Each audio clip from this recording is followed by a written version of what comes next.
Shabbat Shalom, amados hermanos, damos gracias a nuestro buen Dios en este precioso día de Shabbat por el privilegio tan especial que nos da de estar juntos nuevamente en este maravilloso día de Shabbat. Damos gracias al Señor por la oportunidad que nos da de vivir, de tener este descanso y este tiempo de comunión en el cual podemos regocijarnos en el Señor. Bendito sea el Señor que nos permite pasar nuevamente por esta parashá, una parashá muy interesante, parashá Shoftim, que significa jueces. El privilegio especial que tenemos de tener la palabra del Señor es el aprendizaje que el Señor nos da en cada momento, en cada tiempo, en el cual podemos nosotros entender el propósito del Señor para nuestra vida. En realidad muy actual el tema en relación a todo lo que sucede, no solo en nuestro país, sino que también en el mundo y lo que pues vemos nosotros desarrollar a lo largo de la historia de la humanidad. ¿Verdad? En realidad, amados hermanos, sabemos que un buen trabajo de los jueces permite que una nación pueda habitar completamente en paz y el trabajo también corrupto de los jueces lo único que hace es mantener la zozobra y el conflicto entre los hermanos y las organizaciones de una nación. Estamos entonces en Deuteronomio capítulo número 16, el verso 18 en adelante, que dice: nombrarás para ti jueces y oficiales en todas las ciudades que el Señor tu Dios te da según tus tribus, y ellos juzgarán al pueblo con justo juicio. No torcerás la justicia, no harás acepción de personas, ni tomarás soborno, porque el soborno ciega los ojos del sabio y pervierte también las palabras del justo. La justicia dice, y solo la justicia buscarás, para que vivas y poseas la tierra que el Señor tu Dios te da. No plantarás para ti acera de ninguna clase de árbol junto al altar del Señor tu Dios, que harás para ti, ni levantarás para ti pilar sagrado, lo cual aborrece el Señor tu Dios.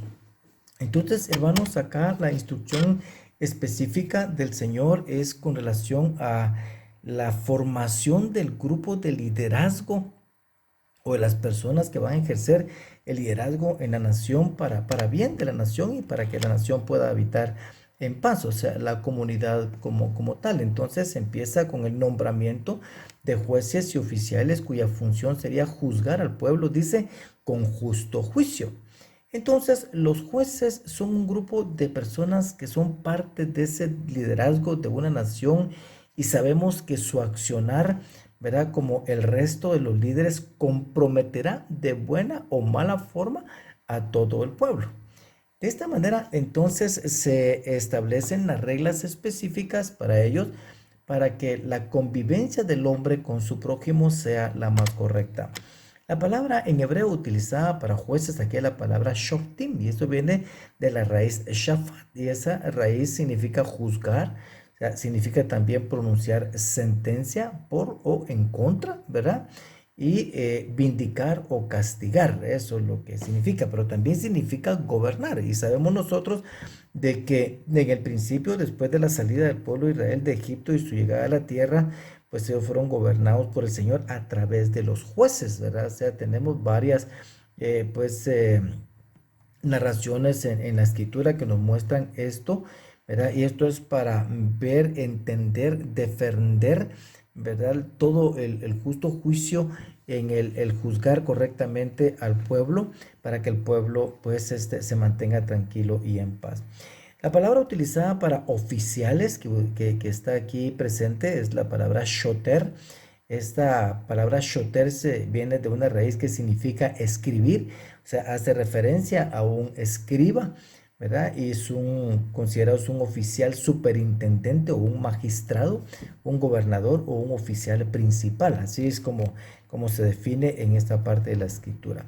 Interesante lo que nos dice la escritura, el deseo fundamental del Señor en todo esto, al ingreso de la tierra prometida de su pueblo, era la justicia, es decir, conocer, cumplir y aplicar la justicia, porque uno no puede aplicar y no puede cumplir algo que no conoce. Entonces, aquí en esta parte se da este proceso de conocer primeramente, después cumplir, después aplicar la justicia.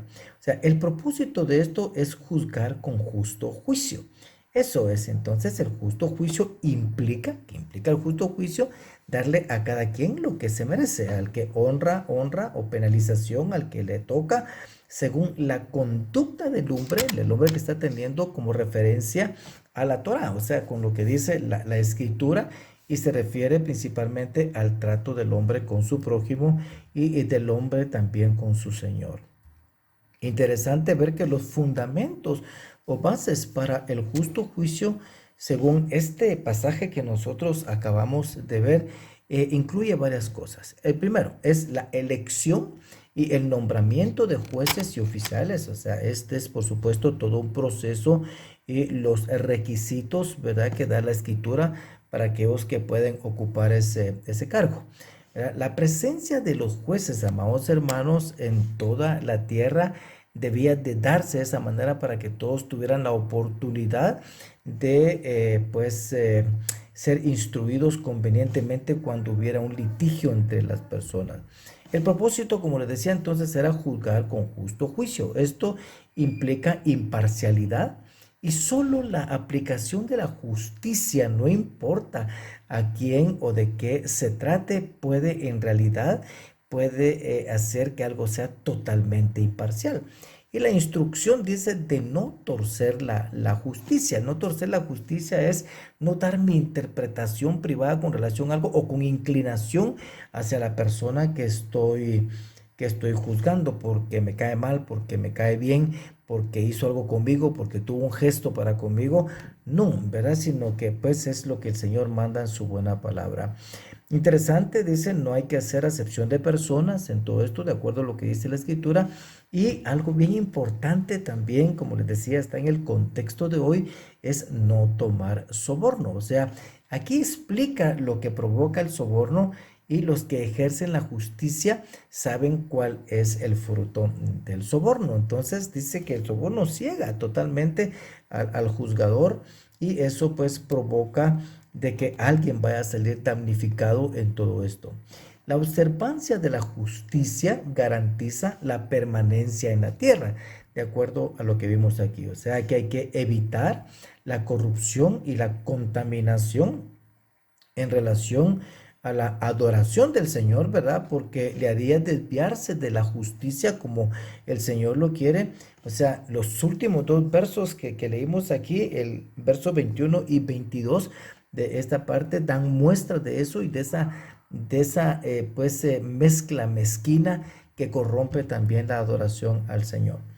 De esta manera, hermanos, y conociendo la asistencia, ¿verdad?, de dos personas en conflicto ante un juez, que es lo que normalmente sucede, ellos siempre van buscando una solución, esperando recibir precisamente el justo juicio. O sea, requiere que el juez esté entonces centrado en lo que va a hacer, y de esta manera, pues quizás el que hizo el mal va un poco más temeroso, pero siempre busca el beneficio del juez, ¿verdad? En todo este litigio, y el que realmente tiene la razón dice, bueno, yo quiero que me juzguen con justo juicio aquí en esta parte, y que me ayuden pues a tener solución a esto que me está pasando.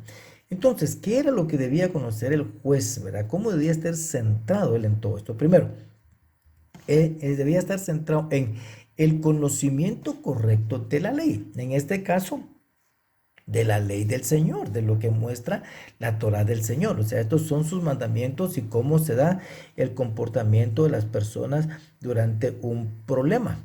La otra es la interpretación correcta de la ley. Es interesante que tuve la oportunidad en los últimos días de hablar con unos estudiantes que están estudiando pues de leyes en el país. Están empezando ellos con esto, pero están ellos tratando la manera de hablar de las cosas que han aprendido, y pues los oí hablar como que si fueran en realidad unos expertos con relación a las leyes del país, y me llamó la atención de que eran tres personas y ellos mismos se ponían de acuerdo en lo que estaban diciendo. Entonces, eso implica de que está existiendo una interpretación incorrecta de la ley, o que cada uno está teniendo su interpretación privada de acuerdo a su pensamiento y no precisamente al espíritu de la ley que ellos están viendo. En este sentido, amados hermanos, la aplicación correcta de la ley de acuerdo al espíritu de la ley es indispensable. O sea, aquí hay que alejar todo tipo de ideologías humanas donde las emociones del hombre intervienen. Entonces, esto no es solamente a la hora de un litigio, de un problema ante jueces, sino que cuando estamos juzgando incluso las cosas que queremos arreglar con alguno de nuestros hijos o alguien de la familia, lo que más brilla dentro de todo esto son precisamente las emociones, y cuando las emociones se ponen en contexto, como que los argumentos quedan hacia un lado. Entonces, cuando esto suceda, entonces lo que hay que hacer es buscar los argumentos reales y alejar un poquito las emociones para poder juzgar correctamente e interpretar como conviene qué es lo que está sucediendo alrededor de un problema. Entonces, es importante aquí lo que ya dijo la palabra, que no hacer acepción de personas, porque el objetivo es que el pueblo aprenda a vivir en comunidad, que todos aprendamos a vivir en comunidad, respetando las instrucciones dadas por el Señor, para que exista una perfecta comunión entre lo político, lo social, lo económico, lo militar y también lo espiritual, o lo que muchos llaman también como lo religioso. En este sentido, vemos que lo político es cómo sería el rey, porque aquí precisamente está cómo sería el rey, ¿verdad? Sus líderes, en este sentido, la parte social es cómo es el comportamiento pues de la persona para con su prójimo. Desde el punto de vista económico es la ayuda mutua para el desarrollo nacional, y de esta manera evitar menesterosos, tal como vimos en una de las parashot anteriores. Y también desde el punto de vista militar es quienes podían y quienes no podían ir a la guerra. O sea, esto es interesante porque hay un pasaje interesantísimo que nos dice aquí en esta parashá también, de que todos aquellos que van a casarse, ¿verdad? Que regresen, que no vayan a la batalla, sino que vayan, se casen y disfruten de su esposa. Alguien que hizo casa nueva, que también se regrese y que vaya, que disfrute de su casa nueva, y así habían otras excepciones. Pero iban a la guerra, entonces pareciera ser que como cada uno, pues en las organizaciones militares cuenta pues, para la fuerza de la nación, pues para el Señor esto no era importante, sino que era más importante que ellos regresaran y fueran a ser feliz a su nueva esposa o a disfrutar de una casa. ¿Por qué? Porque el que da la victoria en las guerras era el Señor, y no dependía del número de guerreros que llevara Israel en ese preciso momento. Entonces, es importante en todo esto. Y la otra parte es el aspecto espiritual, como dijimos, lo religioso, si lo queremos titular de esa manera. Esto es nada más y nada menos que dar su lugar al Señor como corresponde, ¿verdad? Como la autoridad máxima, ¿verdad? El Eterno es el jefe supremo, es el gobernador, es el gran rey de reyes y señor de señores, en quien nosotros podemos encontrar refugio. Aquí, de acuerdo a lo que vimos también en los versos 19 y 20 del capítulo 16, se desarrollan dos temas de suma urgencia, como dijimos. Una es evitar el soborno. ¿Por qué? Porque dice que el soborno tuerce la justicia. También dice que discrimina a las personas por dinero y no por el pecado y la mala acción. Entonces, a veces dice uno, te está diciendo discriminado. Claro, la persona puede ser discriminada por el pecado que está cometiendo. O sea, ¿acaso ustedes quieren estar cerca de un criminal que haya matado a 10 personas y que esté sentado juntamente con usted sin haberse arrepentido de todas las cosas que ha hecho? ¿Verdad? O jactándose pues de que puede hacer todo lo que él se le da la gana. O sea, esto no es así, ¿verdad? Sino que la discriminación de las personas era como consecuencia, ¿verdad? De lo que era la justicia en este sentido. O sea, este es así y va a ser juzgado tal como dice la Torah. Entonces, esta discriminación de personas, decían, bueno, vas a discriminar a las personas, le vas a aplicar la justicia. Y aunque este fuera un gran criminal, se le iba a aplicar la justicia como fuera también. Entonces, dice también esta parte de que el soborno lo que hace es de que pervierte al justo. ¿Por qué? Porque el justo cuando está metido en el juicio y ha recibido una prebenda, y de esta manera lo que hace es inclinar su corazón a favorecer a alguien que lo apoyó, que le dio alguna de las ventajas, pues de esta manera puede suponer de que va a decir mentiras durante el juicio. Eso lo va a obligar a mentir y actuar también inadecuadamente. Entonces hay que tener mucho cuidado con eso del soborno para los que se encuentran en la eminencia. Acá dice la escritura: buscarás y perseguirás la justicia. Esto nos lleva a vivir mejor, a conservar la tierra que el Señor nos da. Entonces la justicia, dice el 20, y solo la justicia buscarás para que vivas y poseas la tierra. En los versos 21 y 22, tal como dijimos, hay que reconocer que cualquier símbolo fuera de la Torah simplemente nos va a conducir a la idolatría, y esto es algo también que debemos evitar, o sea, tener especial cuidado con lo que nos rodea para evitar caer en algún problema de idolatría. Este punto es fundamental porque cuando se produce la idolatría, también se produce la anulación al pacto, que fue lo que sucedió, por ejemplo, con el becerro de oro. ¿Por qué? Porque la adoración a cualquier tipo de ídolo es considerado como uno de los pecados más fuertes, debido a que no nos damos cuenta que solo provoca la anulación al pacto. Entonces esto es de sumo cuidado, o sea, hay que ver, ¿verdad?, de que anulan el primer mandamiento que nos conduce a la fidelidad al Señor. Escuchen, el Eterno nuestro Elohim, nuestro Señor, el Eterno uno es. Entonces nos hace negar esto cuando entramos en un proceso de idolatría. Que el Señor nos libre de esto. Si de algo, amados hermanos, creo que debemos arrepentirnos es de no haber sido justos, quizás en nuestro caminar en la tierra de los vivientes, de no haber gustado y de no haber buscado la justicia, o de hablar lo que no es, de hacer, ¿verdad?, lo indebido, y de no haber caminado conforme a los mandamientos descritos por el Señor, de acuerdo a lo que manda su Santa Torah. Y miren, es tan sencillo como revisar qué dice la Escritura y examinarme si lo estoy o no lo estoy haciendo. Pero la injusticia lo que hace, amados hermanos, es de que quita la paz. Y quita la paz no solo del individuo, sino que quita también la paz de la tierra. ¿Por qué? Porque la injusticia causa causa un sufrimiento muy grande, y también pues la injusticia contamina la tierra, y por eso el rey es que viene, que está siendo tan paciente hasta este momento y esperando el momento oportuno para su manifestación. Sabemos, amados hermanos, que estamos introducidos en el mes de Elul, en este preciso momento previo al mes de Tishri, donde se celebra la tercera santa convocación, trompeta, Yom Kippur y tabernáculos. Este tiempo es muy propicio, ¿verdad?, para hablar de esto también. Elul, dijimos, introduce los 40 días de arrepentimiento y anuncia también la llegada del gran rey. En Elul escuchamos el shofar cada día anunciando que el rey está viniendo, que él está retornando a la tierra. Pero la pregunta en todo esto, de acuerdo a lo que el Señor dice: ¿encontrará acaso fe el Hijo del Hombre cuando venga?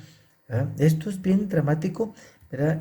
Vemos nosotros lo que sucede en el mundo el día de hoy, y podemos dar respuesta a esa interrogante o a esa pregunta retórica que se hace, sabiendo pues de que va a ser de la manera como el Señor lo dijo.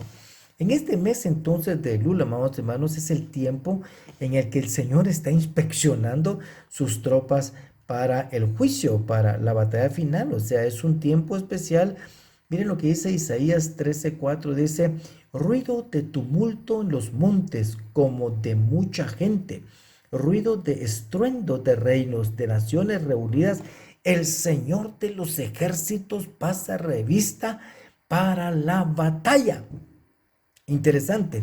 El Señor de los ejércitos pasa revista al ejército para la batalla. Entonces el Señor está pues a las puertas, y ha pasado y está pasando revista para la batalla. Apocalipsis 9:7 dice: y el aspecto de las langostas era semejante al de caballos dispuestos para la batalla. Y pueden ver parte de lo que son los ejércitos del Señor, y sobre sus cabezas tenían como coronas, dice que parecían de oro, y sus caras eran como rostros humanos. Entonces, ahí pueden imaginarse ustedes cómo es parte de los ejércitos del Señor en todo esto. Entonces, amados hermanos, todos sabemos de que en este mes Moisés sube por segunda vez a recibir las segundas tablas y pasa 40 días allá. Él sube el primero de Elul y regresa 40 días después. Esto es el 10 de Tishri, o sea, él es en Yom Kippur, precisamente después de haber experimentado y de recibir el perdón de parte del Eterno. Pero también es tiempo en el que Yeshua va al desierto y pasa también 40 días. Hay una relación muy grande entre estos 40 días de Yeshua en el desierto y los 40 días de Teshuvah, de los días de Elul en el mes de Tishri. Del primero de Elul al 10 de Tishri. ¿Por qué? Porque ambos buscan, ¿verdad?, que la gente se arrepienta y pues encuentre el perdón delante de Dios. Entonces, Yeshua lo que hizo fue precisamente eso. Y después de haber rogado tanto durante esos 40 días, entonces empieza su ministerio, ¿verdad?, que revolucionaría a la humanidad, o poniendo a disposición del hombre esta salvación tan hermosa. Teshuvah, tal como hemos aprendido muchas veces, en el hebreo significa regreso, significa retorno. O sea que es la época de regresar, de volverse al Eterno. Es un tiempo crucial para renovar la relación con el Señor. Si vemos entonces en las Escrituras, el ministerio de Yeshua comienza con el arrepentimiento, ¿verdad?, de Juan el Bautista, ¿verdad?, que entonces es hijo de Zacarías, y entonces él empieza, ¿verdad?, su ministerio, empieza su predicación con relación a esto, y existe un estudio que muestra la evidencia de que Juan lo que hacía era que predicaba el arrepentimiento en estos 40 días también en los que Yeshua estaba en el desierto. Pero el enfoque de Juan en realidad, amados hermanos, no era ese arrepentimiento normal de la fiesta de Yom Kippur que se acerca, o sea, lo que les decía, porque es precisamente en este tiempo, sino que él predicaba el arrepentimiento. ¿Por qué? Porque estaban viviendo tiempos proféticos importantes. Ya se había cumplido mucho de todo esto, entonces la venida del Señor era inminente, y así sucedió. Ahora, ¿cuál era el mensaje de Juan el Bautista en este tiempo? El mensaje de Juan era: arrepentíos porque el reino de los cielos se ha acercado. Eso es lo que nos muestra Mateo capítulo número 3 y verso número 2. O sea, el mensaje era: arrepiéntanse y vuélvanse a Dios porque el Mesías se iba a revelar. El ayuno de 40 días del Mashiach es un reflejo del ayuno de los 40 días de Moisés también en el Sinaí.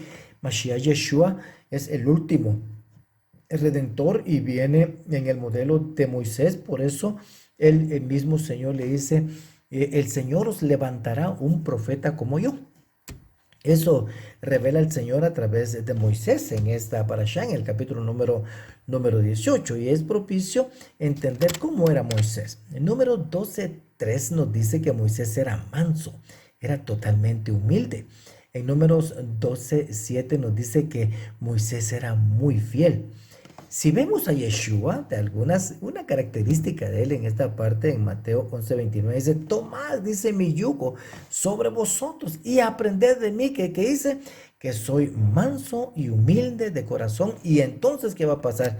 Hallaréis descanso para vuestras almas. O sea, hay un paralelo interesantísimo aquí en esta parte entre Moisés y Yeshua, y lo que Moisés anunció que vendría, pues tiene pues una similitud bien cercana e importante con relación al Mashiach. Aprovechamos entonces esta referencia y vamos a leer un poco del capítulo número 18 y los versos del 9 al 19 del libro de Deuteronomio, que dice: cuando entres en la tierra que el Señor tu Dios te da, no aprenderás a hacer las cosas abominables que estas naciones hacen. No sea hallado en ti nadie que haga pasar a su hijo o a su hija por el fuego, ni quien practique adivinación ni hechicería, o sea, agorero o hechicero. Dice, o encantador, o medium, o espiritista, ni quien consulte, dice, a los muertos, porque cualquiera que hace estas cosas es abominable al Señor, y por causa de estas abominaciones el Señor tu Dios expulsa, dice, a estas naciones de delante de ti. Oigan el verso 13. Serás intachable delante del Señor tu Dios. Este es un nivel muy alto, de verdad. ¿Verdad que el Señor busca de que seamos los hombres? Ahora que dice, porque esas naciones que vas a desalojar, escuchan, dice, a los que practican hechicería y a los adivinos, pero a ti el Señor tu Dios no te lo ha permitido. Entonces le da el anuncio. O sea, miren el contexto en la que da este anuncio. Un profeta de en medio de ti, de tus hermanos, como yo, o sea, de tus hermanos, sería prácticamente diciendo que Mashiach sería un hombre, o sea, te manifestaría como un hombre, eso es lo que está diciendo aquí. Te levantará el Señor tu Dios, a él oiréis. Esto es conforme a todo lo que pediste al Señor tu Dios en Horeb el día que aquella asamblea diciendo, no vuelva yo a oír la voz del Señor mi Dios, no vuelva a ver este gran fuego, no sea que muera. Y el Señor me dijo, bien han dicho en lo que han dicho. Un profeta como tú levantaré de entre tus hermanos, sus hermanos, y pondré mis palabras en su boca, y él hablará todo lo que yo mande. Y sucederá que cualquiera que no oiga mis palabras que él ha de hablar, dice, en mi nombre, yo mismo, dice, le pediré cuenta. O sea, esto es muy, muy interesante lo que acabamos de leer, amados hermanos, porque esto nos muestra cómo eran las cosas o cómo iban a ser las cosas en el tiempo Mashiach. Y mire que lo está diciendo desde el tiempo de Moisés y antes de que Moisés partiera de la tierra. Entonces, en el capítulo número 1 de el Evangelio de Juan, los versos 19 a 22, hay una narración interesantísima que nos va a ayudar a comprender esto que estamos nosotros hablando en este momento, que dice, este es el testimonio de Juan. Estamos hablando de Juan el Bautista, como se le calificó, es el hijo de Zacarías. Cuando los judíos enviaron sacerdotes, dice, y levitas de Jerusalén a preguntarle, ¿quién eres tú? Y él confesó y no negó, confesó, yo no soy el Mashiach. Y le preguntaron entonces, ¿qué? ¿Eres Elías? Y él dijo, no soy. Oigan esto, ¿eres el profeta? Y respondió, no. Entonces le dijeron, ¿quién eres? Para que podamos dar respuesta a los que nos enviaron, ¿qué dices de ti mismo? Y él dijo, yo soy la voz del que clama en el desierto, enderezad el camino del Señor, como dijo el profeta Isaías. Ahí les dio la respuesta. Él les dio la respuesta de qué era, ¿verdad? O sea, tenían que estar enfocados en lo que dicen las escrituras para que ellos pudieran ver de verdad, ¿verdad? Y conocer quién era. O sea, los que habían sido enviados eran de los fariseos, ¿verdad? Eran del Sanedrín. Y le preguntaron y le dijeron, entonces, ¿por qué bautizas si tú no eres el Mashiach, ni Elías, ni el profeta? Juan le respondió diciendo, yo bautizo en agua. Pero, oigan esto, pero entre vosotros está uno a quien no conocéis. Él es quien viene después de mí y quien yo no soy digno de desatar la correa de su sandalia. Estas cosas sucedieron en Betania, y hablamos con relación a Betania o Itinia, también como se le dice, ¿verdad? Al otro lado del Jordán, donde Juan estaba bautizando. Entonces, aquí hay datos interesantísimos, muy importantes para nosotros. La pregunta de ellos es, ¿quién eres? Era gente del Sanedrín y él respondió claramente quién era. Pero hay otros datos aquí que nos dan mucha luz porque aquí está pasando algo extraordinario que nos puede decir qué tiempo era. Ahora, los que llegaron eran representantes del Sanedrín, o sea, no era cualquier gente, eran líderes realmente de la comunidad, por decir esto del pueblo de Israel, era parte de los jueces de liderazgo de aquel tiempo. ¿Qué estaba haciendo Juan? Juan estaba predicando la venida del reino de los cielos. Esto es lo que estaba predicando.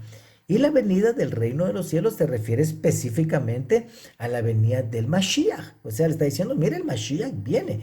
Ahora, ¿qué tipo de Mashiach estaban esperando ellos? ¿Y qué tipo de Mashiach fue el que vino? Entonces, por eso de que ellos no encontraron, ¿verdad?, la forma, porque no tenían pleno conocimiento de lo que decían las escrituras, o las habían torcido o las habían interpretado de una manera totalmente diferente.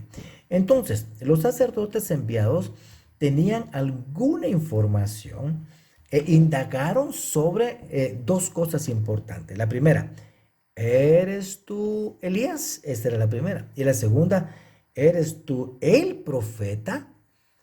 Interesante, ¿verdad? O sea, preguntan por dos personajes y estos dos personajes, bendito sea el nombre de nuestro bendito Mashiach y bendita la memoria de Elías, pero ellos dos son dos personajes escatológicos en las escrituras que relatan también el acercamiento del reino de los cielos y también del final de los tiempos.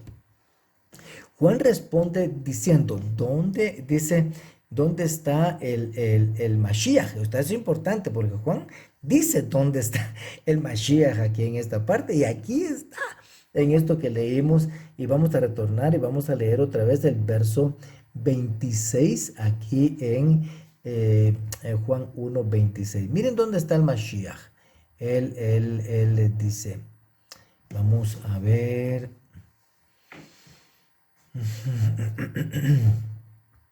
Perdón. 26 dice, Juan les respondió. ¿Ah? Bueno, entonces les dice, ¿por qué bautizas el 25? ¿Por qué bautizas si no eres el Cristo y no eres el profeta? Entonces Juan les respondió. Ya vimos que Juan les da respuesta, dice, no, miren, pero les da la respuesta para decirle realmente quién es. Entonces Juan le respondió diciendo, yo bautizo en agua, pero dice, entre vosotros, ¿dónde está el Mashiach?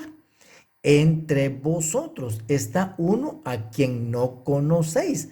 Entonces ahí está diciendo, miren, Moisés les dijo, miren, así va a venir el Mashiach, en carne y sangre, uno de vuestros hermanos, entre vosotros está. Eso es lo que les está diciendo Juan, o sea, les da prácticamente, por decirlo así, como decimos en Guatemala, el chivo de dónde estaba el Mashiach.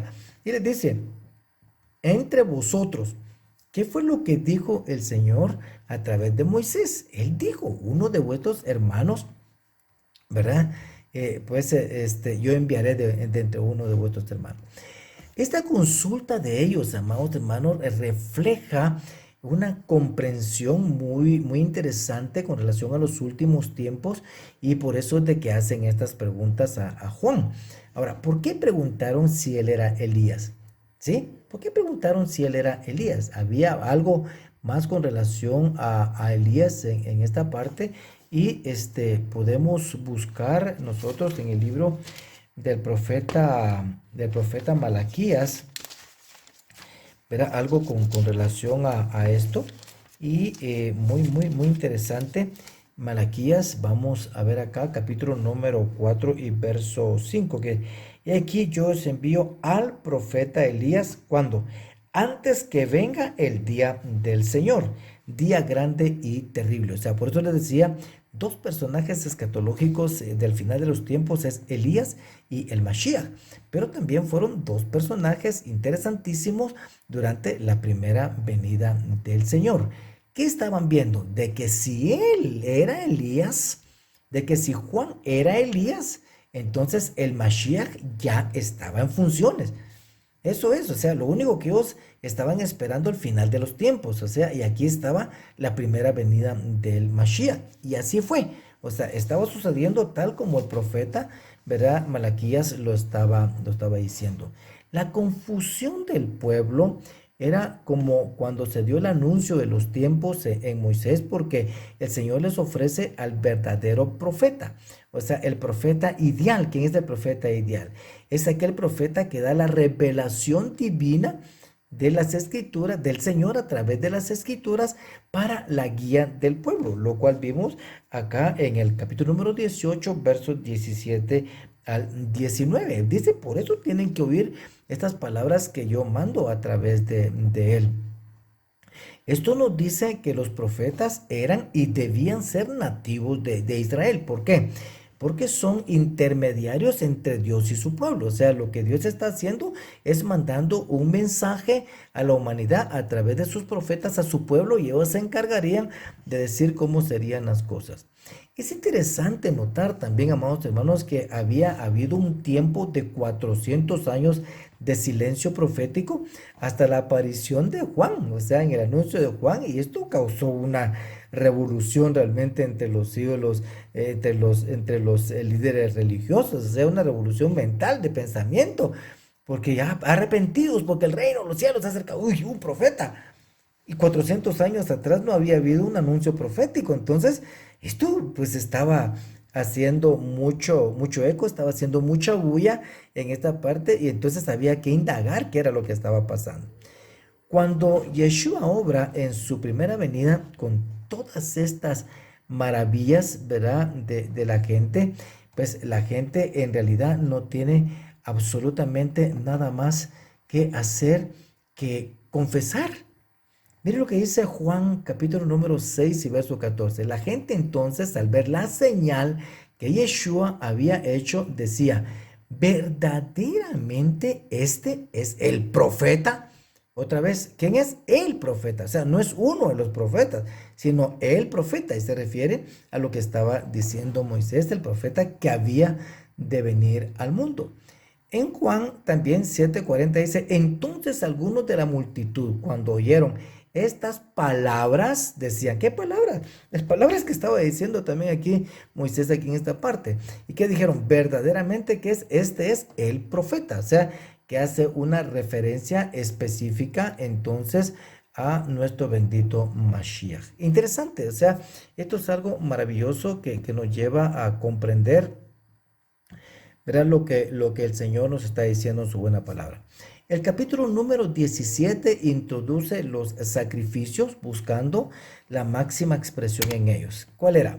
La perfección, que eso habla de santidad, ¿verdad? La calidad, o sea, la no contaminación y tampoco la imperfección, ni que fuera defectuoso, y que no habla de la cantidad, sino que se refiere específicamente a la calidad.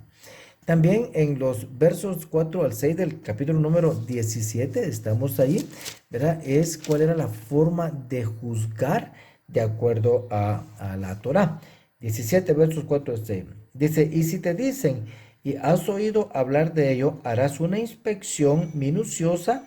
Y aquí dice, si es verdad y es cierto el hecho que esta abominación ha sido cometida en Israel, entonces sacarás, dice, a tus puertas a ese hombre o a esa mujer que ha cometido esta mala acción, sacarás, dice, al hombre o a la mujer y los apedrearás hasta que mueran. Y el que ha de morir se le hará muerte por la declaración de 2 o 3 testigos.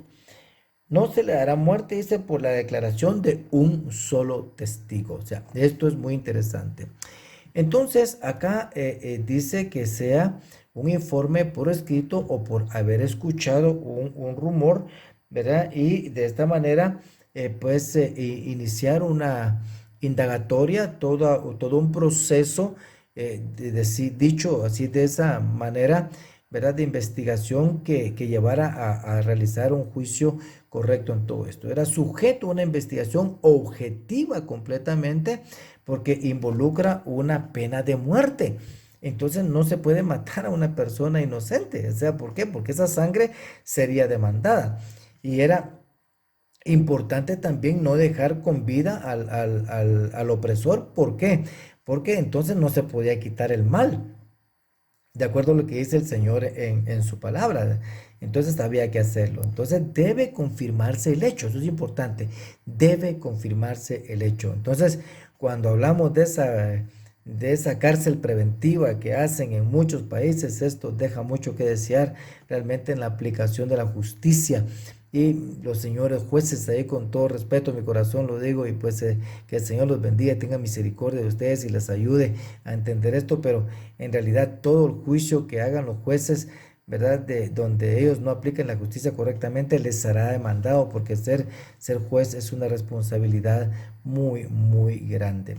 Había que juzgar de acuerdo con la pena, ¿verdad? Con los testigos presentes, ¿verdad? O sea, lo que tocaba hacer, lo que corresponde hacer, en este sentido, conforme a lo que el Señor había dicho en su palabra. Y dice que tenían que ser por medio de 2 o 3 testigos. O sea, esto se confirma también acá en Mateo 18, versos 15 al 17, que dice: si tu hermano peca, ve y repréndelo a solas. Si te escucha, has ganado a tu hermano, pero si no te escucha, lleva contigo a 1 o 2 o más, para que toda la palabra sea confirmada por boca de 2 o 3 testigos. Y si rehúsa escucharlo, dilo a la iglesia, y también rehúsa escuchar a la iglesia, sea para ti como un gentil o el recaudador, dice, de impuestos. Es interesante de que toda esta parte del justo juicio es algo también que faltó a la nación en el momento en que se juzgó a nuestro bendito Mashiach, porque realmente trajeron testigos falsos, y eso pues comprometió la vida del Señor, y pues él fue sacrificado. Por supuesto, él vino para ser sacrificado, pero hay de aquel por quien vendría todo esto. Así que también en la segunda carta a los Corintios, capítulo número 13, versos del 1 al 14, Pablo desarrolla el espíritu de juzgar también con la verdad, y cuál es también el verdadero propósito de ello. Y el propósito de juzgar convenientemente, de aplacar la pena severa en caso de necesidad, tiene específicamente 2 propósitos importantes. Ya lo dijimos, pero lo vamos a leer aquí en Deuteronomio capítulo número 17, versos 12 y 13. Dice: y el hombre que proceda con presunción, dice, no escuchando al sacerdote que está allí para servir al Señor tu Dios, ni al juez, dice, ese hombre morirá. Así quitarás el mal de en medio de Israel.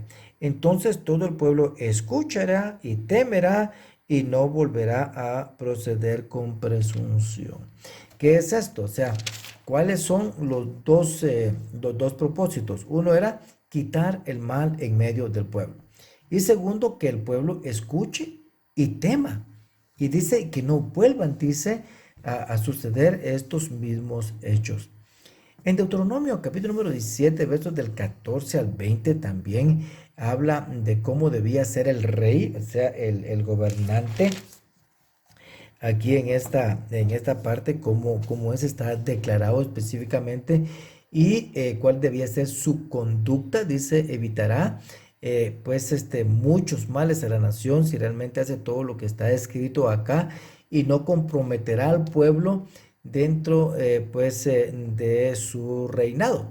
Entonces, esto hace resaltar varias cosas. Primero, el reinado del hombre, de acuerdo a lo que dice aquí la escritura, no debe estar separado de la autoridad del Eterno. ¿Por qué? Porque el Eterno es la cabeza sobre todo gobierno, le guste o lo acepte o no el gobernante. Y aquí en Guatemala, como quizás muchas constituciones, empiezan con la invocación también de las constituciones, y muchas constituciones invocan a Dios, pero se comportan como que si Él no existiera, como que si Él no estuviera escuchando, o como si Él no estuviera allí. Dentro de las características en esta parte del rey, dice que el rey tiene órdenes políticas, legales, económicas y morales. Y por eso él escribirá, de acuerdo a esto, dice, tendrá y leerá todos los días una copia de qué, de la Torá. Por algo era, por algo era esto. O sea, y esto no cambió después en los tiempos del Señor Yeshua, y después eso no cambió, sino que seguía siendo de la misma manera, aunque ya no hubo rey, ¿verdad? Pero la instrucción era esa. ¿Todo para qué? Para que no entre el orgullo en su corazón y se le olvide que el Señor está en su santo trono y que está observando absolutamente todo.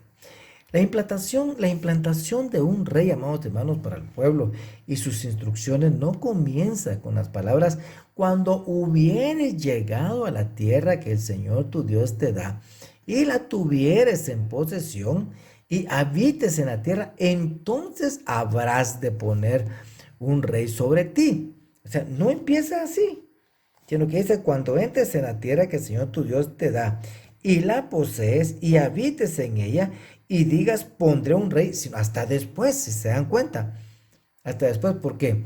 Sino que dice, cuando esto sucede, o sea, entre la fecha de la ejecución del mandamiento, que es el cuando, ¿verdad? Y la tuvieres en posesión, que la tierra, y habites en la tierra.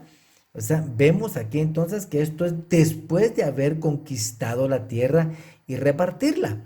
Este es un punto interesantísimo. ¿Por qué? Porque este punto es importantísimo porque es debido a que el Señor es el único que introduce y reparte la tierra y no el rey, no un rey humano, así como dice aquí. O sea, no, o sea, esto no es un rey el que hizo esto, sino imagínense ustedes, ¿verdad? La gente hubiera podido confiar en que el rey fue el que procuró a través de su esfuerzo la toma de la tierra prometida. Eso no fue así, sino que fue el rey de reyes y señor de señores, el gran rey, el Dios de los ejércitos. Así que el pueblo pudiera llegar a confundirse en algún momento y decir, es que como el rey estaba aquí, el rey fue a la batalla, logró que nosotros ingresáramos a la tierra prometida. Y sí fue el rey, pero fue el rey de reyes y señor de señores. Entonces, si después de haber entrado a la tierra, ellos dijeran, ¿verdad? Quiero poner un rey sobre mí, con todas, así como están todas las naciones de mi alrededor. O sea, esto en verdad es muy duro, pero fue una realidad, algo que el Señor ya sabía que sucedería. Entonces lo que hizo fue que lo reguló, ¿verdad? ¿Por qué? Porque él sabía que esto era producto de un deseo humano y no del deseo de Dios. O sea, te dice tú, o sea, no yo no estoy diciendo, sino tú, cuando tú digas en tu corazón. Entonces, Israel no es como todas las naciones, entonces, y no es posible que se haga como una de ellas, o sea, no debe comportarse como una de ellas. Lo que hacen las naciones no es digno de ser imitado por el pueblo de Dios. Lo que hacen todos afuera no es digno de ser imitados por todas las personas que se encuentran fuera del contexto, ¿verdad? Del contexto de lo que Dios nos dice en su palabra. O sea, que son las naciones las que deben aprender de Israel. O sea, esto lo dice Romanos 9, del 1 al 5, porque a ellos pertenece la Torá, el culto, los profetas y de quien vino Mashiach. Entonces son las naciones las que deben aprender de Israel. Entonces, pon sobre mí un rey. Eso es un deseo humano. Es como decir, quiero, así quiero, va, déjame ser como las demás naciones. Esto es lo que están diciendo. Israel no puede ser como todas las naciones. No podía ser, o sea, porque tenían un rey. Y no tenían solo un rey, sino que tenían al gran rey. Debido entonces a ese deseo, entonces ya viene la ordenanza de cómo sería la elección de ese rey, pero la ordenanza en sí misma no es que escojan, no es que elijan a un rey. Entonces se debe interpretar como la elección del rey, ¿verdad? Sea una orden del Señor hacia su pueblo, ¿verdad? Con las ordenanzas, sino que aquí es la regulación de lo que ellos deben hacer cuando se les ocurra poner un rey. Otra vez, repetimos lo que dicen los sabios. El hombre por el camino que eligiere andar por ese será guiado, sea bueno, sea malo, y aún así existen preceptos para que no le vaya pésimo en las elecciones que él está haciendo. Esta parashá, amados hermanos, tiene varios estatutos y tiene varias ordenanzas tendientes a evitar la idolatría, las costumbres horrendas de los pueblos que pues se encuentran alrededor. Dice que esas costumbres que el Señor abomina y las prohíbe contundentemente. O sea, el listado que se repite pues en los escritos apostólicos en 1 Corintios 6, 9, 10 y en Apocalipsis 21, 8. En Deuteronomio 18, 15 está también esta parte y habla de ese profeta que se levantará. ¿Sí? El primer sentido dicho de esta parasha es de que es un mediador, o sea, le está diciendo, así como ellos dijeron, o sea, miren, no hable Señor conmigo, porque entonces moriremos, habla tú, entonces un mediador. Les mandó el reflejo y el resplandor de su gloria. Esto es nuestro bendito Mashiach, porque Él es la sustancia misma del Eterno. O sea, el Señor nos habla a través de Yeshua. O sea, Él se hizo hombre para tener la oportunidad de acercarse a nosotros, porque no somos indignos de acercarnos a Él, porque no hay hombre que vea a Dios y viva. Así que lo interesante en todo esto es tratar de escudriñar las escrituras. Baruch Hashem Adonai, aquí en esta parte cabe una pregunta también que tiene una buena respuesta, que Israel no se hizo tampoco cuando dijo querer ser como las demás naciones. Y esta se encuentra expresada en Deuteronomio 18 del 9 al 22. O sea, fue lo que ya vimos con relación a esto, ¿verdad? Con relación al Mashiach. Un contundente no a la idolatría aquí en esta parte, lo cual se practicaba en las naciones de los alrededores. El Señor tenía reservado a un rey, al rey de Israel. No era como los otros reyes, era un profeta, que no es como los profetas de las naciones. De esta manera hay una conexión increíble, importante entre Moisés y Mashiach. Qué maravilloso es realmente estudiar las escrituras de esa manera y entender toda esta parte que nos ayuda a tener pues un entendimiento pues mucho mejor y poder aplicarlo a nuestras vidas. El capítulo número 19 habla de las ciudades de refugio. ¿Cuál es la intención de ellas? Ya hablamos de eso en las parashot anteriores. La transgresión del hombre contra su prójimo siempre requiere realmente pues resarcir al agraviado, o sea, por pagar la culpa. Y el capítulo número 20 habla acerca de la guerra. La guerra en sí misma es la situación más grande de violencia que el hombre pueda generar. Aún en estos casos hay regulaciones para evitar muertes innecesarias tampoco y aplicar misericordia por medio pues aplicar el procedimiento que el Señor nos da y evitar pues tanta maldad.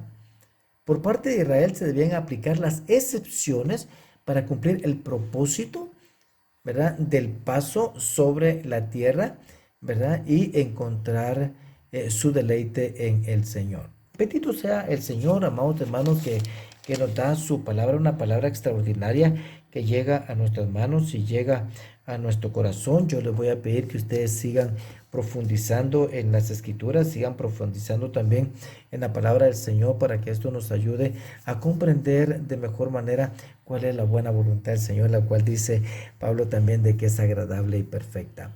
Que el Señor nos ayude también en nuestro caminar, que quite toda idolatría de nuestro corazón, de nuestras vidas, que nos permita meditar también en nuestro corazón las cosas que son necesarias que aprendamos y que veamos para beneficio de nuestras almas. Y ahora, entonces, con el permiso de nuestro buen Señor, yo voy a bendecir a su pueblo. Que el Señor les bendiga y les guarde, que el Señor haga resplandecer su rostro sobre ustedes, tenga ustedes misericordia, que el Señor alce su rostro sobre ustedes, pongan ustedes shalom, que la bendición del Altísimo, el Dios y Padre eterno, el Dios maravilloso de gloria, los bendiga desde lo alto. Que el Señor les permita habitar al abrigo del Altísimo, a la sombra del Omnipotente. Que el Señor llene de gozo sus corazones, que el Señor les permita buscar su rostro, que el Señor les permita caminar a la luz del rostro de Mashiach, les dé paz en la tierra a los vivientes, les multiplique la salud, les provea más allá de lo que ha necesitado, como siempre el Señor lo ha hecho, y que encamine sus pasos con bendición hacia Sion y les permita ver el bien de Jerusalén en sus días. Amados hermanos, yo los bendigo en el nombre maravilloso de Yeshua HaMashiach Melech Israel, el Mesías Santo de Israel. Amén. Shabbat Shalom, que la bendición del Rey sea sobre cada uno de ustedes. Amén.